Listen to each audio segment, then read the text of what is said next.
byarateguwe bigeraho bishyirwa no mu bikorwa bibagirwa ko ntabapfira gushira intwari z'u Rwanda zaratabaye banyakugira Imana mwaritanze mutugarurira amahoro mu Rwanda mwarakomeretse ngo dukunde duseke intwari z'u Rwanda mwaratabaye.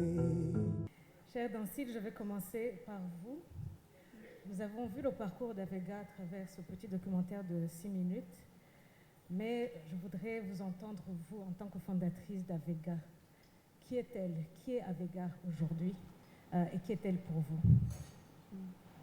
Merci Ariane. Merci à toute l'équipe qui se trouve ici. Merci au Front patriotique rwandais. Ces soldats-là nous ont sauvés. Nous étions mortes, nous étions morts, nous étions démunis. Et ils ont intervenu. Je serai ingrate si je ne commence pas par remercier tous ceux qui ont mis des efforts pour nous sauver, tous ceux qui ont versé le sang pour nous sauver.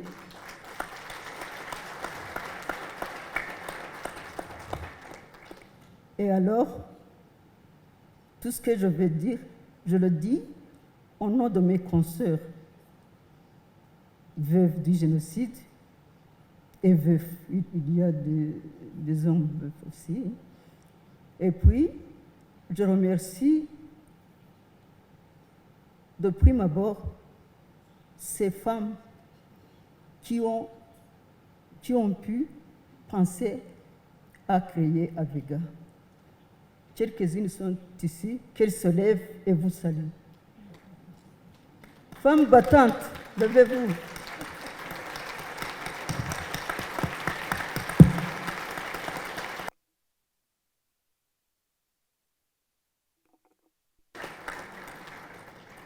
Sans elles, on ne serait pas assis ici à penser à tout ce que le Rwanda a vécu.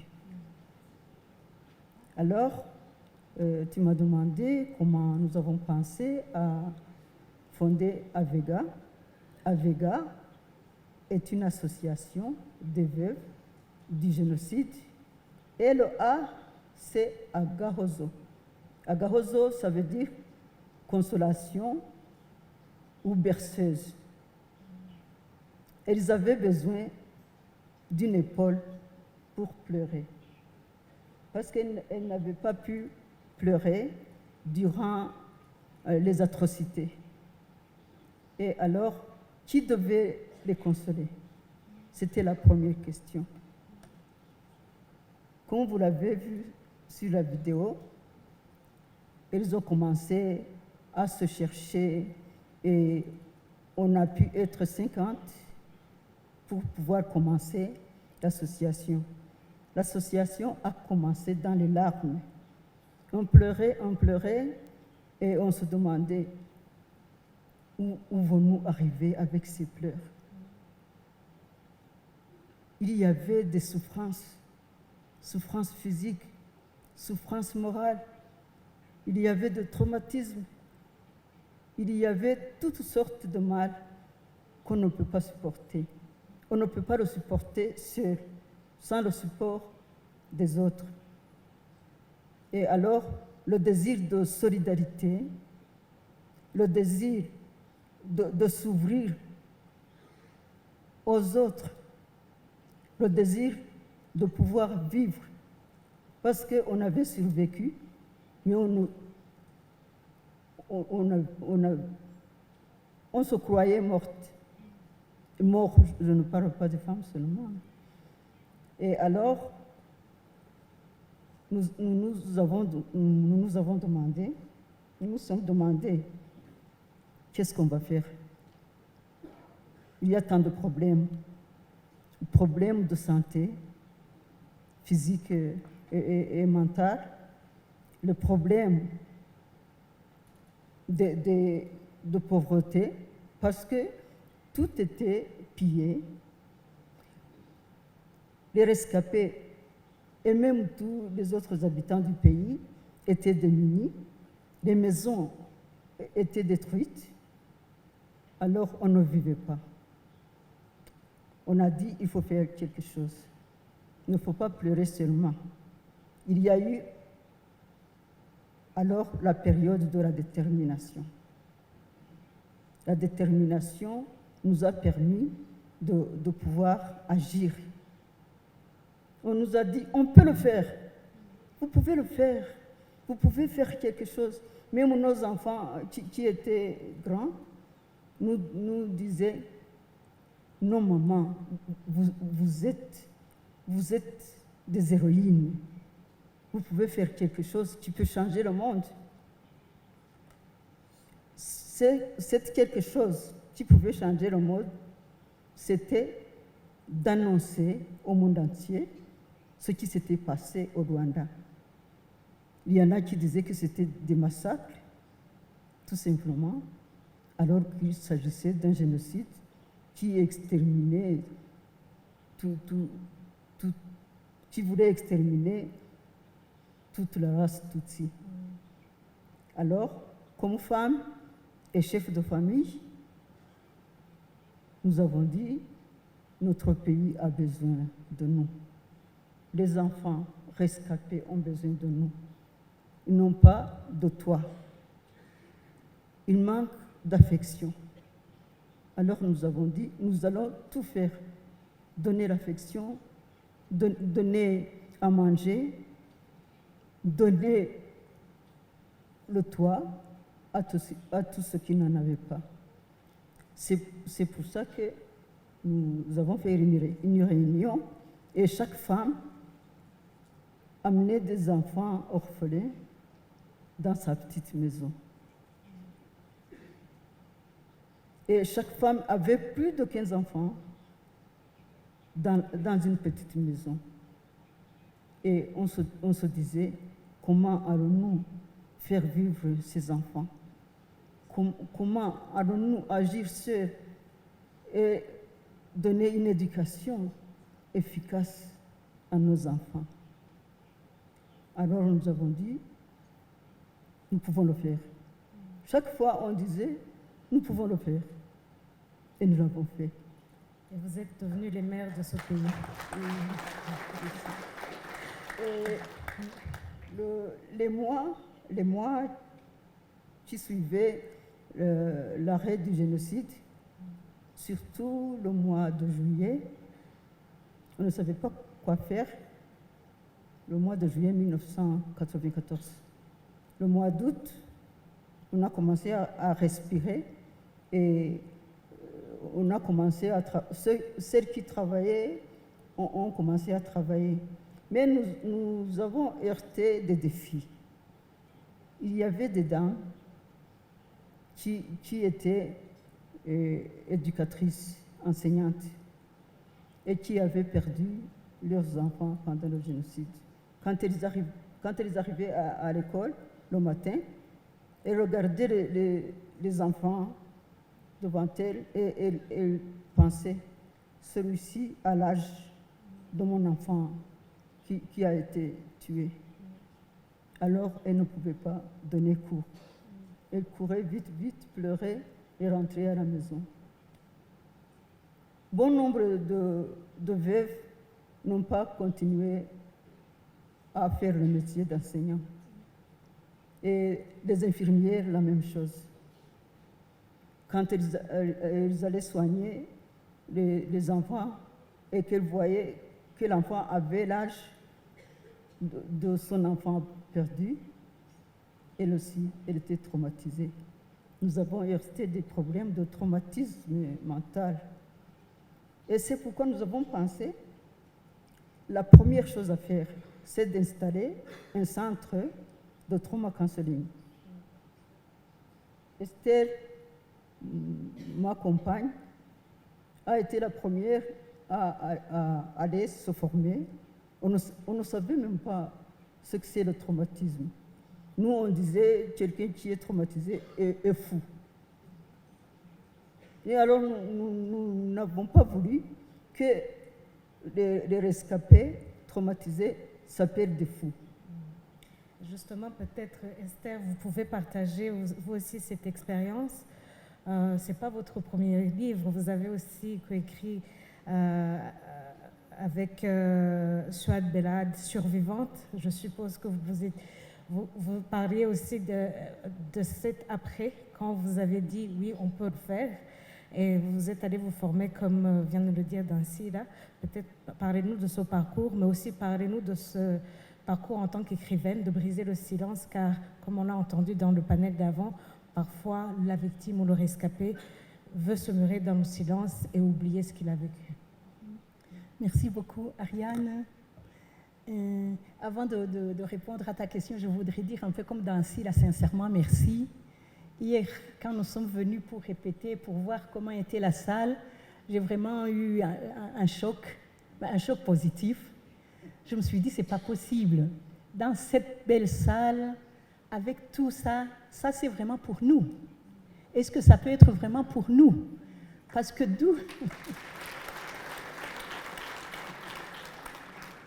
Mais c'est vrai, c'est pour nous. Et nous vous remercions tous. Comme Dancy l'a déjà remercié, tous ceux qui nous ont sauvés, tous ceux qui ont fait que nous sommes vivantes aujourd'hui, parce que nous aurions pu mourir comme les nôtres. Nous ne sommes pas mortes. Mais nous aurions pu être aussi mortes, vivantes. Nous aurions pu être debout, mais dedans, pas fortes. Et ça a été ça le combat qu'on s'est dit quand on s'est retrouvés entre veuves. Dancy parle du traumatisme, là, c'est vrai qu'on croyait qu'on était folle, mais en fait on était folle. On était un peu folle, oui. Mais la chance qu'on a eue, c'est que ça aide quand tu n'es quand même pas la seule folle. Parce que quand tu disais tes folies, et tu disais comment tu as oublié, tu es sortie et sur la route, tu t'es retrouvée avec ta robe mise à l'envers, alors que tu étais une belle dame, institutrice et tout, et tu te dis, ça ne va pas la tête. Et après, quand tu racontes ça, il y a une autre qui se met à rire et qui te dit pire que la robe à l'envers. Et l'autre te dit autre chose. Alors, ça soulageait déjà. On ne savait pas que c'était thérapeutique. Mais en fait, c'est la thérapie qui commençait. On se retrouve, on parle entre nous, on pleure entre nous. Et alors viennent les professionnels. Je me souviens, les membres d'Avega, vous vous souvenez du psychiatre Sidney Brandon, qui est venu nous voir. Et il nous a dit une chose qui était très importante, et c'est ça vraiment la base de tout travail avec le traumatisme. Il nous a dit, les femmes, n'ayez pas peur, vous n'êtes pas folles. Mais ce que vous avez vécu était fou. Vos réactions de robe à l'envers et de cuisiner, mettre le sel 4 fois et de brûler la nourriture et tout ce que... Il nous a dit ça, vous croyez que c'est anormal, mais c'est tout à fait normal pour l'abnormal que vous avez vécu. Et ça nous a aidé beaucoup de savoir qu'on n'est pas folle. On lui a dit, OK, on vous croit. Donc, on pourrait être normal comme avant. Oui, donc on essaie. Et il nous a dit quelque chose qui est très important et qui a vraiment été le guide de notre action. Il nous a dit, vous serez même plus que ce que vous avez été avant. Et ça, c'est vraiment la chose que nous gardons toujours comme mot d'ordre. Comme mot d'ordre dans nos actions. Il faut faire quelque chose de notre souffrance. Il faut en faire sortir quelque chose de bon. J'aime bien la métaphore que nous avons chez Avega. Pour tous les Rwandais, vous savez, quand les vaches partent au pâturage, alors on nettoie l'enclos et on ramasse la bouse et on la met derrière l'enclos, Kwichukiru. La place s'appelle Ichukiru, en Kinyarwanda, la place où on met toute la bouse. Alors tu vois le tas de chaque jour, ça augmente, mais il faut savoir que ce tas-là, ça pue. Ça sent pas bon. Donc, ce n'est pas l'endroit où tu vas aller pour faire une causette. Mais par contre, quand tu y plantes quelque chose, quand on plante un bananier dans le coin de l'Ichukiro, quand on plante la courge, comment on appelle ça encore en français? Oui, la courge ou le ilihaza, quand on plante ça là, eh bien, ça produit un régime de bananes qu'il faut être fort pour soulever. Ça fait des courges qui sont énormes. Et ça a été ça vraiment la guerre, ça a été ça notre moteur, eh bien, de notre souffrance, de notre puanteur, parce que ça puait, les amis. L'après-génocide, ce n'était pas évident. On n'était pas propre. On n'était pas des belles dames comme on est maintenant, comme on nous voit là quand on a fait nos Mishanana. On croit que ça n'a pas toujours été comme ça. Non, on sortait des marais, on sortait des trous, on sortait une salissure qu'on ne pouvait même pas dire. Parce que, comme on l'a dit dans le premier panel, je pense on ne peut pas mettre des échelles de souffrance. Mais une des souffrances qu'on a dit, c'est quand on a tué nos enfants. Je salue toutes les mamans dont on a tué les enfants. Parce que ça, c'est quelque chose qui te reste, qui te va jusqu'au fond, au fond de ton cœur. Et il fallait survivre à ça, il fallait être belle encore, il fallait marcher encore. L'autre chose qui était très fort et qui nous a beaucoup, beaucoup marqué, il y a bien sûr toutes les blessures physiques, toutes celles qui ont survécu, tous ceux qui ont survécu avec les machettes. Mais le pire, et ça a été dit dans le panel d'avant, le pire, c'était le viol systématique. Nous avons été salis dans tout notre être. Nous avons été violés. Nous avons été infectés du sida. J'ai failli demander au monsieur du TP hier, mais je vais lui demander tout à l'heure. Enfin, on a couru après derrière eux parce qu'on était témoins. On a accepté d'être humiliés, comme le ministre, il l'a vraiment bien expliqué. Quand on a été humilié, quand on devait témoigner, on a été humiliés. Mais en plus d'être humiliés, on n'a même pas eu les médicaments. Donc les femmes qui étaient violées, qui étaient malades du sida, elles mouraient alors qu'elles devaient être témoins. Par contre, ceux qui les avaient violées, qui étaient au tribunal international à Arusha, ils recevaient les médicaments. Et on a essayé, on a couru après, c'est pas par eux qu'on les a eus. On a dit, il faut quand même que les témoins restent en vie. Mais heureusement, quand on disait merci, on doit vraiment dire merci. Vous vous rappelez quand la première dame a commencé le programme, ça s'appelait PACFA à l'époque. Et ça s'est agrandi. Nous sommes arrivés à avoir les antirétroviraux. Celles qui ne sont pas mortes sont vivantes aujourd'hui. Donc, excuse-moi, il faut que tu m'arrêtes parce que quand je commence, je m'arrête. Parle aussi un peu de ton expérience d'écrivaine et puis aussi la place de ce livre dans ce parcours. Oui, je voudrais bien, avant de parler de mon expérience du livre, je voudrais parler des enfants. Aujourd'hui, s'il y a une fierté que nous avons ici, c'est de vous voir, vous les enfants qui étiez des gamines, Je me souviens quand nous avons fait notre première réunion au Boudiessela, quand on rassemblait, on se rencontrait pour justement faire notre famille de veuves, notre famille de consolation. Je me souviens de 3 gamins qui sont venus, ils avaient 12, 11, 10 ans, ils sont venus à notre réunion, parce qu'ils avaient entendu à la radio qu'il y a une réunion de veuves. Et ils sont venus à la réunion. Et nous avons cru qu'ils se sont trompés, donc on leur explique, désolé, c'est la réunion des veuves. Et les enfants nous ont dit, c'est dans le livre. Ça, c'est une expérience que je n'oublierai jamais. Et les enfants, ils ont dit très innocemment et calmement, mais nous sommes des veuves. Parce que les enfants croyaient qu'être veuve, justement, c'est être malheureuse comme nous sommes, c'est ne pas savoir comment je vais nourrir mes enfants. Et eux, ils avaient 12, 11, 10 ans et ils devaient nourrir d'autres enfants. Ils étaient veufs, les petits. Maintenant, je suis tellement fière, c'est des grands. Ils ont leur famille, ils ont leurs enfants et tout. Donc, de voir que vous avez grandi, de voir que de ce tas de fumier, c'est des jeunes hommes et des jeunes femmes qui étaient chefs de famille avant l'âge. Bon, maintenant pour parler de l'écriture, je pense que Daniel en parlera plus que moi parce qu'il est plus écrivain que moi, mais j'avais eu la chance, avec une journaliste, c'est très difficile d'écrire tout seul, et j'ai eu la chance de trouver quelqu'un, Souad Belhaddad, la journaliste française, avec qui j'ai écrit en 2004. Et en fait, le principe, vraiment, ça reste le même. Le premier livre, Survivante, donc survivante comme nous avions survécu, sans savoir si nous allons avoir un lendemain, mais dans Survivante, tu as quand même vivante avec V majuscule, qui est le motto d'Avega. Vivante, vivante, et pas seulement survivante. Et je pense que c'est vraiment l'écriture, c'est pas facile, mais il y a des gens qui peuvent nous aider à écrire. Quelqu'un a dit tout à l'heure dans le petit film, chacun est une histoire vivante, chacun est un livre vivant. Donc là, je pense que c'est vraiment quelque chose qui est très, très important parce que ça nous permet, une chose qui est très belle dans l'Écriture, tu restitues la vie aux nôtres qu'on a tués, on les a tués mal, on les a tués, on les a salis. Par l'Écriture, nous leur restituons leur beauté et leur bonté, leur élégance physique mais aussi de cœur.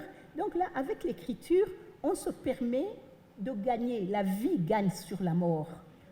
Et c'est pas... Voilà.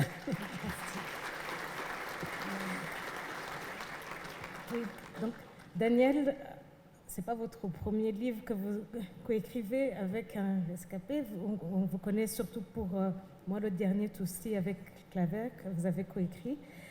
Je pense que ça c'est pas la même expérience que vous avez eue avec un collectif des 13. Donc voilà, racontez-nous un peu ce processus aussi, cette rencontre et peut-être même en commençant par le titre du livre. Oui, merci. C'est l'émotion, là, l'émotion pure. Et c'est vrai que quand on est rentré hier, cette émotion nous a étreints. Parce que, comme tu le dis, c'est les jeunes que vous avez sauvés, que vous avez élevés, qui vous ont fait cet écrin-là. Et c'est la plus belle chose qu'on puisse attendre. C'est que vos enfants sont maintenant ces hommes qui mènent le Rwanda vers un chemin tout à fait original qui va au-delà de ce qu'on pouvait même penser, je pense, lorsque le génocide est arrivé. Alors, on a voulu ensemble faire un écrin de papier et d'encre, d'avoir un sépulcre pour tous vos chers disparus, et aussi pour essayer de toucher réellement la population en son ensemble. Parce que maintenant que le génocide est reconnu, que les responsabilités, y compris les responsabilités de mon pays, sont bien connues, il faut toucher le grand public.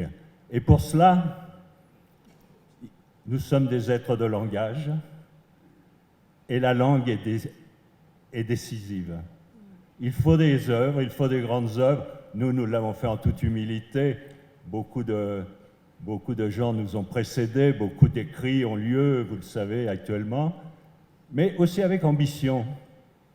Parce qu'on veut élever cette odyssée à la fois tragique, infâme, mais aussi lumineuse. On veut l'élever à la hauteur de ce qu'elle est, c'est-à-dire à la hauteur d'une des plus grandes tragédies de l'humanité. Et d'une tragédie de l'humanité qui n'arrive pas comme cela de façon isolée, mais qui arrive dans les années 90, 50 ans après la Shoah, 50 ans après le Plus Jamais Ça, qui arrive à un moment aussi où la Terre elle-même nous dit « Si vous continuez comme ça, je vais être veuve de l'humain bientôt. » Donc, un moment où, au niveau du droit international, tout s'effondre. Tout s'effondre. Et il s'effondre à partir de ces années 90 et à partir de ce génocide. Ce n'est pas seulement un cas pour le Rwanda, c'est un cas pour l'humanité tout entière. Et donc, il nous a semblé tout à fait important de trouver les mots, de trouver la poésie, de retrouver la poésie aussi, votre poésie, c'est-à-dire celle du Rwanda. D'ailleurs, si le livre marche un peu grâce à vous, grâce aux lecteurs, parce que c'est à vous, lecteurs, maintenant, de faire le travail. C'est à vous de faire le travail. Il faut le porter. Il faut le porter pour l'humanité. Parce que l'un des risques, à mon avis, c'est qu'une fois cette reconnaissance dite, on pense que c'est, dans le fond, un génocide de plus. Mais non, ce génocide apporte des connaissances nouvelles sur l'humain, des connaissances tragiques. On a dit que des humains oui, des humains, c'est-à-dire des gens qui ont à peu près peu ou prou la même culture que nous, le même rapport à la religiosité, à la spiritualité, ont trouvé la possibilité, dans le crime du crime, de spécifier encore ce crime et d'en faire le crime des femmes et le crime du féminin. Ça bouleverse quelque part notre idée même de ce qu'était le génocide. C'est-à-dire, on avait toujours pensé que c'était le racisme, que c'était l'autre défini par la race, la religion, que sais-je. Et on voit que c'est beaucoup plus profond que ça vient de beaucoup plus loin, de l'humanité tout entière, de cette guerre aux femmes qui traverse l'humanité et qui fait que même la notion de génocide bouge avec ce génocide-là. Elle bouge. Et puis elle bouge du côté de la reviviscence. C'est la première fois dans l'histoire des génocides, la première fois dans l'histoire de l'humanité, que les victimes sont celles qui refont société. Parce que dans tous les génocides précédents, si vous les relisez, ce génocide permet aussi de relire les génocides précédents.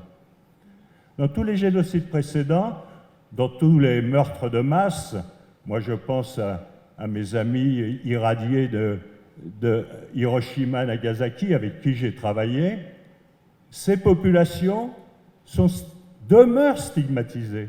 Elles deviennent les populations les plus pauvres. Ça a été vrai pour tous les génocides. Et là, ce n'est pas le cas. C'est une nouveauté absolue dans l'histoire des génocides. Ce sont les victimes, avec leurs frères et sœurs qui les ont libérés, qui refont société. Ce ne sont pas les organismes extérieurs, ce ne sont pas les ONG, ce sont les Rwandais et les Rwandaises qui refont société. Ce sont eux qui refont famille. Il n'y avait plus d'arbre généalogique, plus de troncs, plus de branches, quelques brindilles isolées. Et pourtant, les enfants sont autour, 10, 20, 30 enfants chacune, qu'elles vont mener aux études supérieures et qui vont vers les dirigeants d'aujourd'hui du Rwanda.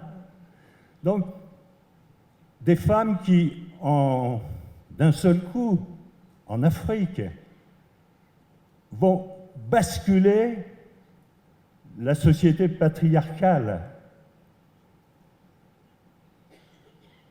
Alors que, on l'a vu dans les Premières et Secondes Guerres mondiales, même quand les femmes avaient repris un peu de position dans la société parce que les hommes avaient disparu, parce qu'ils étaient tués, parce qu'ils étaient prisonniers, dès qu'on revenait à l'activité habituelle, le droit des femmes régressait.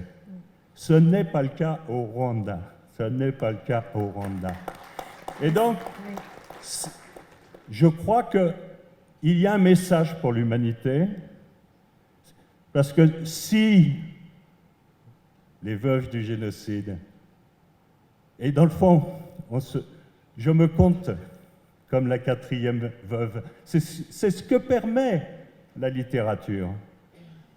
Elle le permet réellement. Je ne dis pas ça de façon superficielle. Elle le permet réellement. Si ces femmes-là ont fait et font ce qu'elles font, elles ont un message à donner à l'humanité. Elles ont un message à donner à l'humanité. Merci beaucoup, Daniel. Et justement, peut-être pour conclure ce dialogue, eh bien, ça va continuer dans les jours qui arrivent. Je vais vous demander à tous les trois, entendez-nous. À qui vous adressez-vous et que voulez-vous qu'ils entendent en peu de mots? Alors, entendez-nous s'adresse à l'humanité entière, à nos descendants qui, après 100 ans, entendront l'histoire du génocide et l'histoire des veuves héroïnes qui ont écrit pour briser le silence. Merci beaucoup. Esther.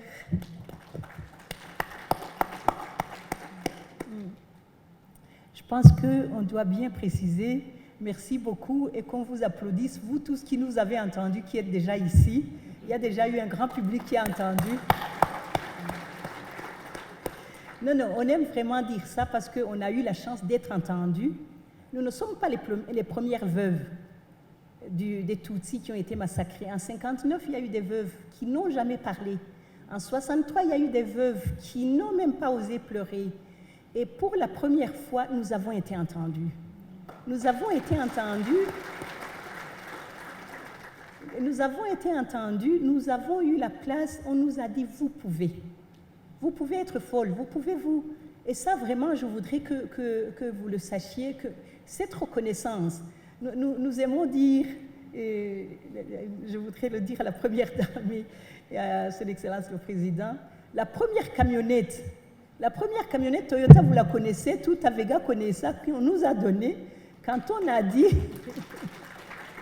Quand on leur a demandé, parce qu'on devait aller sur toutes les collines pour visiter les autres, pour trouver les autres, on a eu une camionnette, on a eu le salaire du chauffeur, on a eu des jeunes de l'armée qui pouvaient nous accompagner là où c'était dangereux. Donc c'est pour dire, on a été entendus, et on en est sortis. Mais ce qu'il faut savoir, c'est qu'il y en a d'autres qui n'en sont pas encore sortis. Et le message de nous, c'est de dire, c'est possible. Entendez-nous et faites-en usage. Faites-en usage, c'est tout ça. Daniel, un peu de mots? Oui, ben moi j'aimerais terminer ce moment très émotionnel par une phrase d'un philosophe allemand qui luttait contre la montée du nazisme et qui disait qu'il n'est pas de témoignage de la culture qui ne soit en même temps un témoignage de la barbarie. Et je crois qu'il faut l'inverser, et c'est ce qu'on souhaite, qu'il n'est pas un témoignage de la barbarie qui ne devienne un témoignage de la culture. Magnifique. Sur ces mots, je voudrais remercier nos panélistes et aussi saluer toutes les femmes du collectif qui ont écrit ce livre. Et voilà, je vais vous inviter à retourner à vos places. Merci beaucoup. Merci à vous.